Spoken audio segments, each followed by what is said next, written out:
may papakita ako sa inyo guys. Tingnan niyo dito. Tumutubo na yung flowers. Yan. Yan guys. Oh. Tumutubo na yan. Pag tumutubo na yan guys, ang ibig sabihin, malapit na ang pratang. Springtime. Malapit na guys. Tingnan nyo. Ang ganda. Oh, tumutubo na siya. Oh. Yan. Ang ibig sabihin, malapit na ang spring. Yan. Tingnan nyo guys. Oh. Tumutubo na yung mga flowers. Oh, tingnan nyo. May araw na din. Yan. Diba guys? Ang ganda, oh. Yan ay, ang tawag nila ay personage. Personage, ang ibig sabihin, yung first flower ng spring.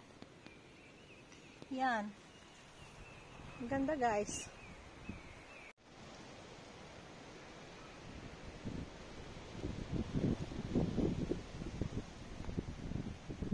First flowers ng spring yan, guys. So, yan. Ganyan, guys.